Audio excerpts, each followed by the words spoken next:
Greetings, brothers and sisters of the Remnant Church, and thank you for joining us tonight on Living Manna Media on YouTube. My name is Brother Elvin Bridges of Living Manna Media / Living Manna Ministries, our parent ministry, and we are thankful that you have taken time out of your busy schedule tonight to join us for DADA, End Time Preparation with Volemi Muyoma. Now, the word DADA is of the Swahili dialect or Swahili language, which translates to mean sister, as in sister ministries, as in Living Manna-Kenya Branch Mission, where Sister Volemi Muyoma is our assistant multimedia production coordinator. Now, tonight's going to be the first of several meetings that will be taking place over the next several weeks and months with Sister Volemi as your host. Tonight's topic is international cooking. Now, again, this will be going on for several weeks. The next subject and subsequent topics will be farming, natural building, food storage, dehydration, basic masonry, carpentry,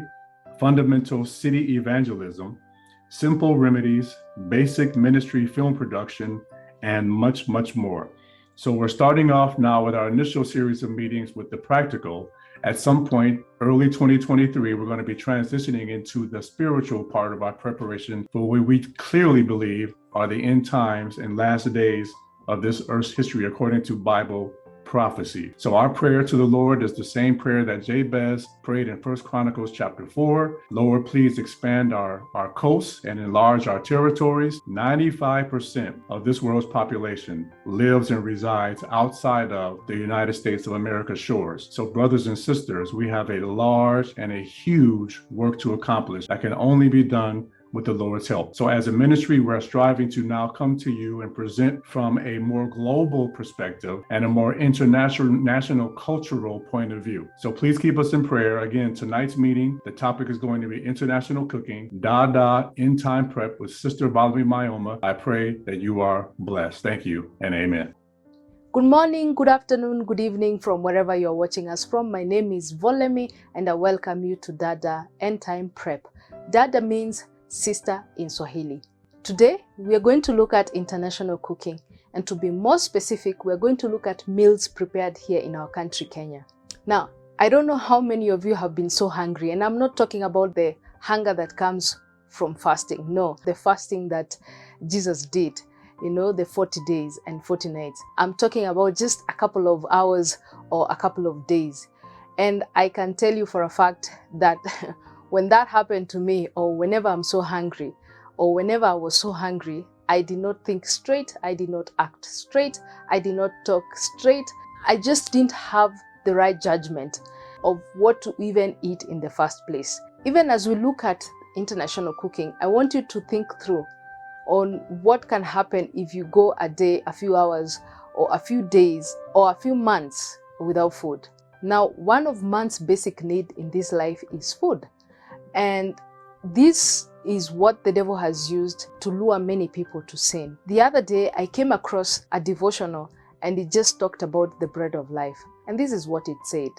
John chapter 6 verse 35, it says, "Then Jesus declared, I am the bread of life. He who comes to me will never go hungry, and he who believes in me will never be thirsty." Since bread was the main item of food in Bible times, it became a fitting metaphorical expression to signify Jesus as the main item of food in the spiritual sense.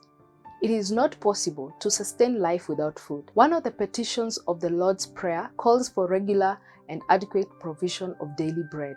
Since Christ is the bread of life, He is as necessary to human well-being as physical food is for the human body. Jesus is a food to the soul in an even deeper way in that He enables human beings to connect with the source of all life, God Himself. Christ is the living bread without whom the people perish, and they must partake of Him on a regular basis just as they would their physical meals. As a main item of food in the spiritual sense, Jesus reveals God and connects human beings with Him. Every human being must have the bread of life in the person of Jesus Christ. They must therefore develop an appetite for the food that Christ offers.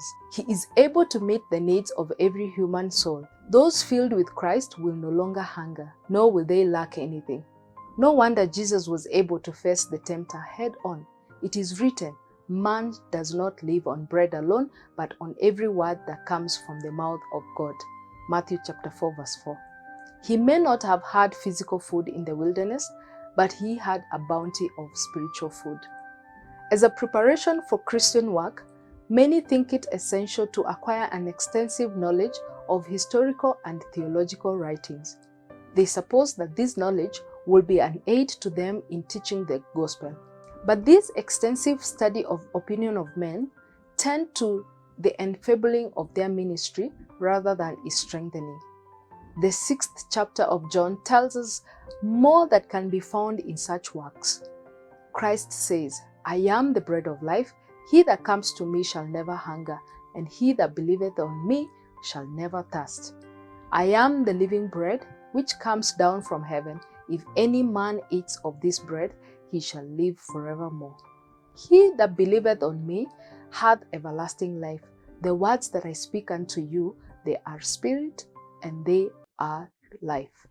Whether therefore ye eat, or drink, or whatever ye do, do all to the glory of God." Do you do this when you prepare food for your tables and call your families to partake of it? Are you placing before your children only the food that you know will make the very best blood?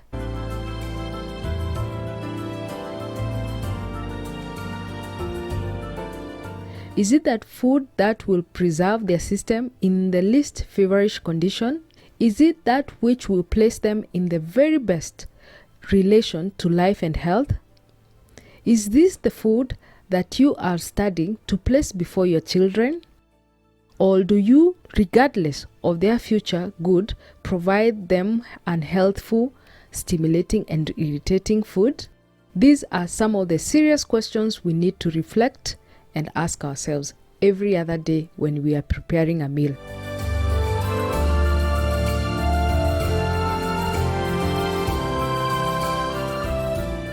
Our bodies are constructed from what we eat. In order to make tissues of good quality, we must have the right kind of food, and it must be prepared with such skill as will best adapt it to the wants of the system. It is a religious duty for those who cook to learn how to prepare healthful foods in a variety of ways so that it may be both palatable and healthful. Now, food has a science, and cooking has a science to it. So what is the science of cooking? The science of cooking is not a small matter. This art should be regarded as the most valuable of all arts because it is so closely connected with life. It should receive more attention, for in order to make good blood, the system requires good food. The foundation of that which keeps people in health is the medical missionary work of good cooking. Do variety and simplicity matter? Indeed. The meals should be varied. Same dishes prepared in the same way should not appear on the table meal after meal and day after day. Seek to become mistress of the art. This is the call that Ellen White is giving to our sisters. Our sisters often do not know how to cook. To such I would say, I would go to the very best cook that could be found in the country and remain there if necessary for weeks until I have become mistress of the art, an intelligent, skillful cook. I would pursue this course if I were 40 years old. It is your duty to know how to cook, and it is your duty to teach your daughters to cook. The question is, are men exempted from all this? Men as well as women need to understand the simple, healthful preparation of food. Their business often calls them where they cannot obtain wholesome food. Then if they have a knowledge of cookery, they can use it to good purpose. Both young men and women should be taught how to cook economically and to dispense with everything in the line of flesh food.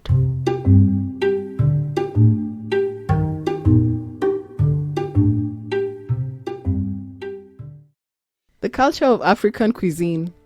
Kenya, being part of Africa, is a country that is rich and diverse in terms of culture and traditions. Kenya is also considered to be one of the agricultural hubs in the world. Thus, it is intertwined with the foodstuffs that the land has to offer. Before colonization, Africans in general ate in the rhythm of the seasons, the bearing of wild fruits, the movement of fish, the timing of harvests, and the migration of animals in the wild.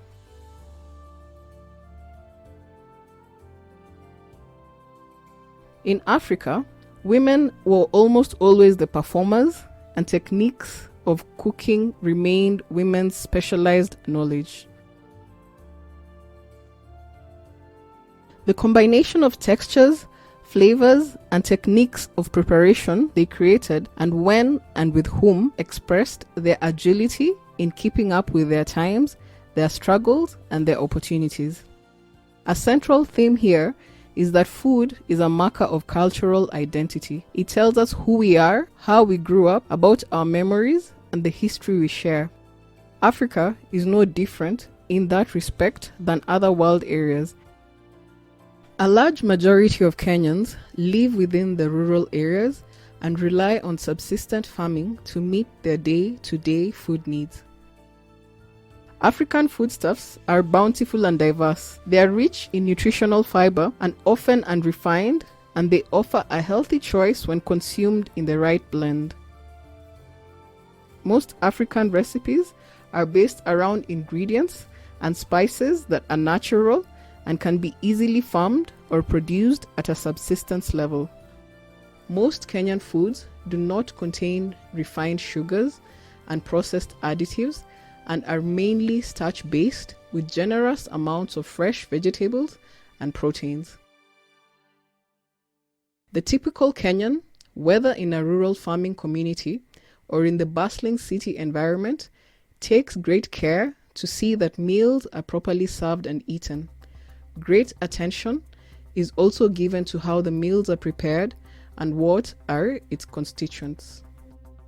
However, due to the effects of globalization, modern African cuisine and cooking draws upon an assortment of ethnic traditions merged with the seasonings and tastes of outside countries. This does not, however, mean that it has been completely eroded. Many parts of Africa still consume indigenous foods that they get through subsistence farming for their individual nutritional needs.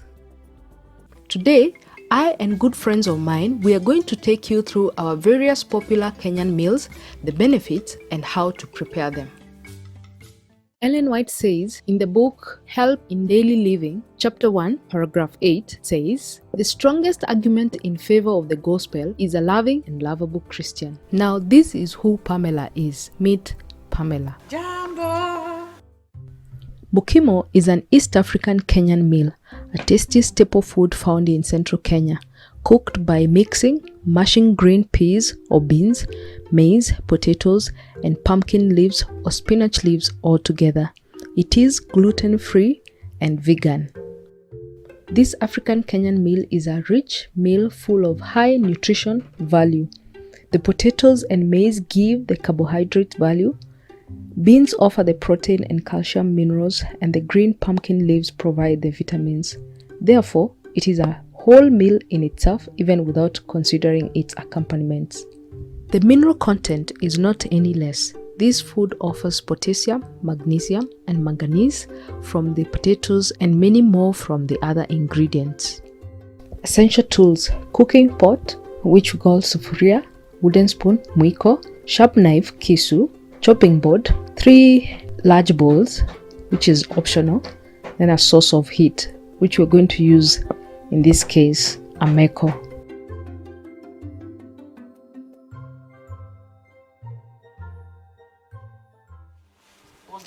You see Pam here collecting some pumpkin leaves, which are just outside the house.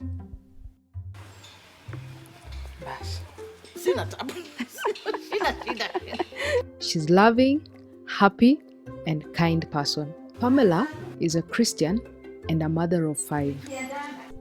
One of the things we African ladies we use here is a leso and a kitamba instead of aprons. So she has hers. You can see a leso there, and she has a kitamba or a headscarf. Pamela loves cooking.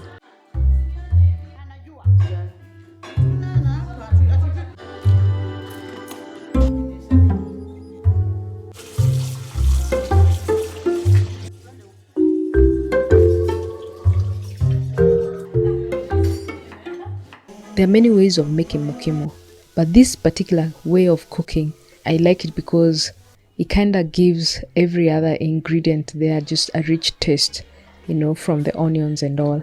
What people do, or some people do, is that they just mash everything and then they cook the onions alone and then they put the onions back to the mixture. Now I find that one not so ideal to me, because then you don't get the flavor desired, as you're eating. But this particular way of making mokimo, I like it because now every other ingredient put in will tend to acquire the taste of the onions.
Ugali or sima is a type of stiff maize flour porridge made in East Africa.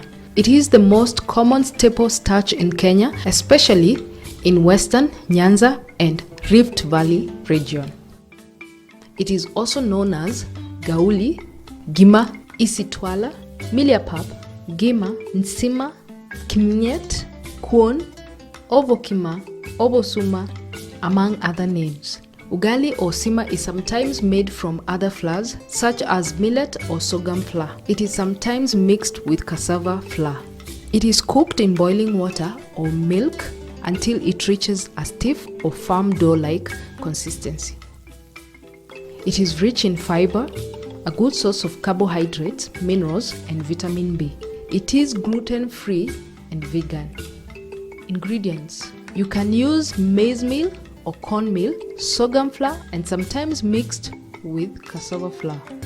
Essential tools: cooking pot, which we call sufuria, a wooden spoon, which we call mwiko, source of heat, which we call jiko, or in this case, meko.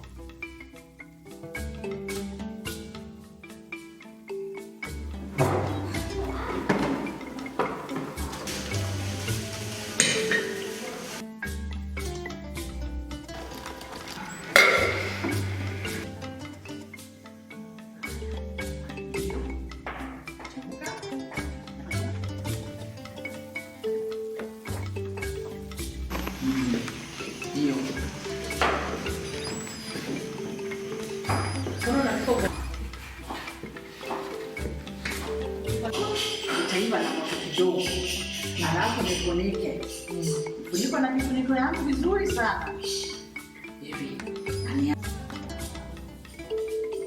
Unga white, unga yellow, unga brown, chakula ya Kenya.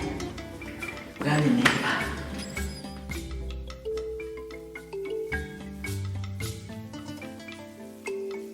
So this is what we eat ugali with.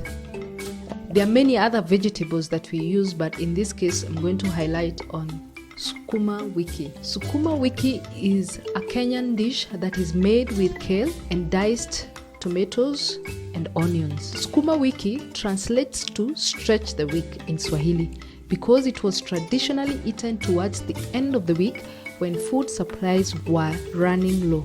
Sukuma wiki can be enjoyed as a side dish or main course and is often served with Kenyan staples like ugali, in brackets maize porridge, or irio or mukimo, as we have seen, which is mashed potatoes, peas, beans, and corn. Nutrition benefits: sukuma wiki is excellent source of vitamins A, C, and K. It's an oxidant. It has minerals, which are potassium and calcium. It's a good source of dietary fiber. Ingredients: well, this depends on the number of people who are going to be served. 2 batches of sukuma wiki, 1 chopped onion, 2 tomatoes chopped, cooking oil, 1 tablespoon of salt, which is optional. Essential tools: cooking pot, wooden spoon, mwiko, source of heat, jiko or meko in our case.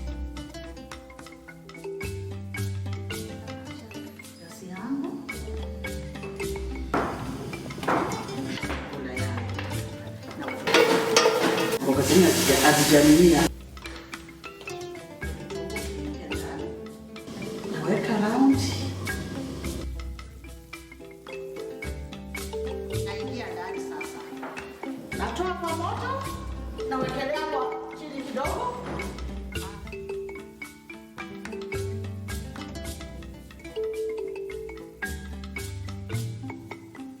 Chapati. Chapatis are made using a soft dough comprising of flour and water, which you can use whole grain or just common wheat.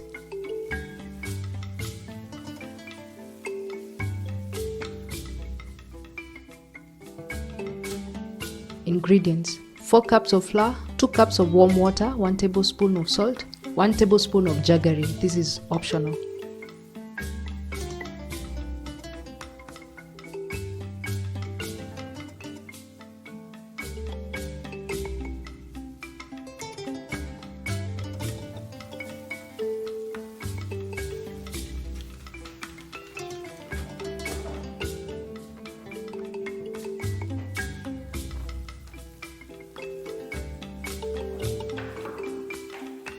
Now, when making chapati, you can mix a lot of things. You can put carrots, you can put onions, you can put lemon juice, you can put butternut. You can basically use quite a lot of things in making chapati.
Sweet potatoes.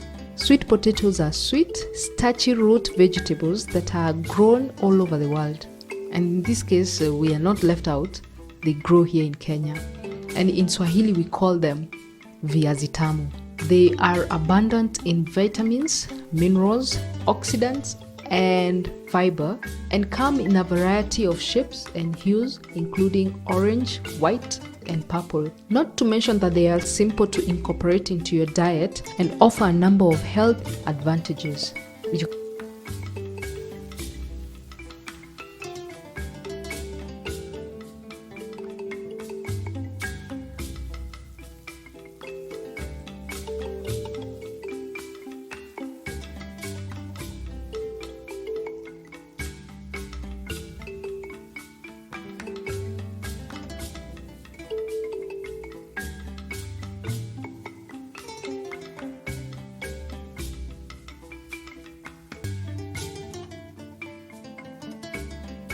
You can cook as many as you want, but in our case, we're going to use 5 pieces of sweet potatoes, water, 1 tablespoon of salt, and rosemary just for flavor, which is optional, by the way.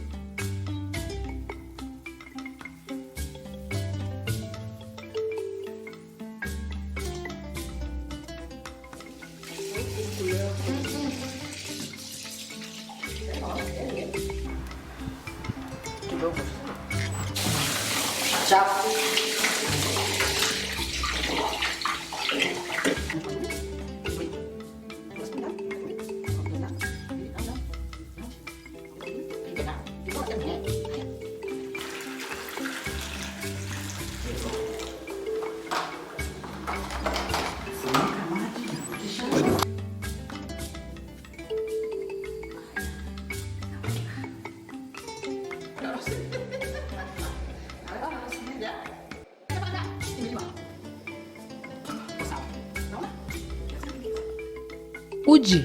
Uji is a typical hot breakfast in Kenya. Uji, or millet porridge, is nutritious, gluten-free, and satisfying. It is enjoyed by everyone, from young children to the elderly. It is a thin porridge made from a combination of millet, corn, and sorghum flours. Finger millet flour is prepared easily with water and served hot. For the slightly acidic flavor, some people add lemon juice, while others like to add honey alone. This drink is also known as ugi, akama, kamu, burukutu, maheu, pap, or pito. Millet is high in protein, fiber, vitamins, and minerals. Millet has the ability to preserve cardiovascular health. It reduces the onset of diabetes. It assists people to attain and maintain a healthy weight. It's good for management of gastrointestinal inflammation. Ingredients: 1 cup millet flour, 3 cups of water, 1 lemon, which is optional, 1 tablespoon of honey, optional, a small handful of mixed nuts and raisins, which is optional also.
Brown porridge, brown.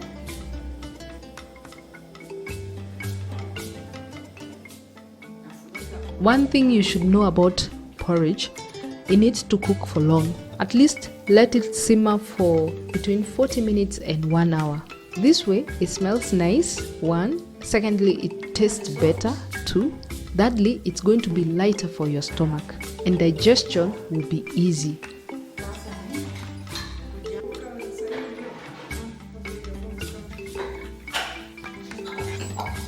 Hi, my name is Priska, and I want to explain why we are storing this porridge this way.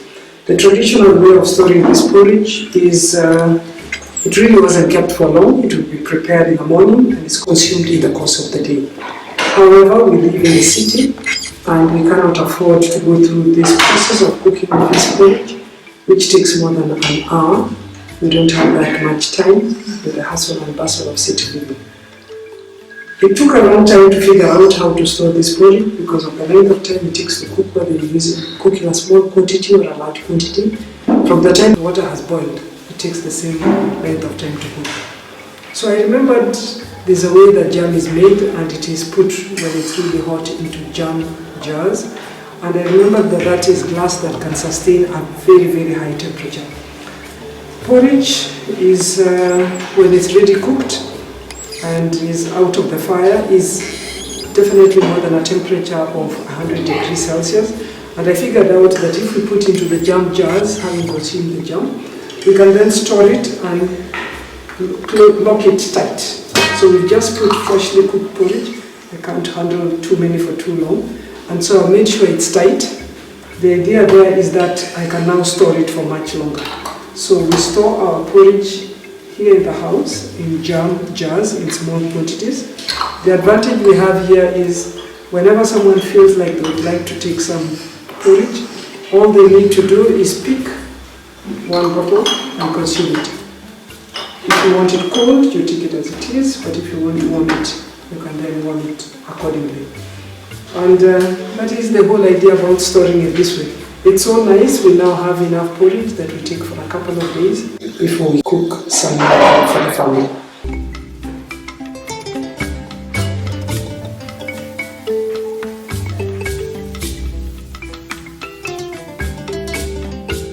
You can agree with me that if you go a day without the Word of God, you'll have poor judgment. And there are so many things that will affect how you think, how you talk, and just basically how you act, and in every other aspect of this life. There are a couple of Bible verses that talk about food, and I'm just going to highlight on a few of them. In John chapter 6 verse 27 it says, "Labor not for the meat which perisheth, but for that meat which endureth unto everlasting life, which the Son of Man shall give unto you. For him hath God the Father sealed." So what is your duty in this life if not to labor? That's the big question. And the same Bible says, let us hear the conclusion of the matter. Fear God and keep his commandments, for this is the whole duty of man. Let us hear what Jesus has to say about food or bread. In Matthew chapter 4 verse 4, he says, "But he answered and said, It is written, man shall not live by bread alone, but by every word that proceedeth out of the mouth of God." Now, why is this bread so important? And why is it that Jesus is using bread? And he has used bread in so many verses in the Bible. But what does it mean to have bread? In Isaiah chapter 1 verse 19, it says, "If ye be willing and obedient, ye shall eat of the good of the land." Now, what is this good of the land? Ellen White says, we cannot overestimate the value of simple faith and unquestioning obedience. It is by following the path of obedience in simple faith that the character obtains perfection. Now, I know we all need perfection. For us to make it to heaven, we need perfection. And there is no way we can go to heaven without being perfect. Bible says, "Be ye perfect as your Father is perfect." So there you have it. We have to be perfect. But how do we become perfect? It says, by willing and obedience. And obedience to what? The Bible says in John chapter 14 verse 15, "If you love me, you will keep my commandments." Part of being perfect is to do the will of the Father.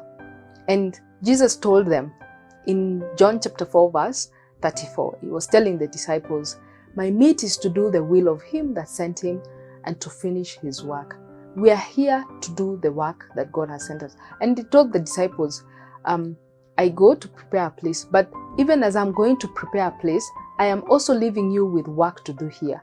Make disciples, baptizing them in the name of the Father and the Son and of the Holy Spirit.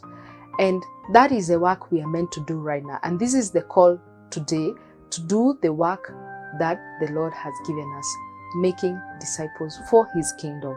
I know hunger is not one of those things that one would love to experience. There's something good about hunger, and the Bible talks about it.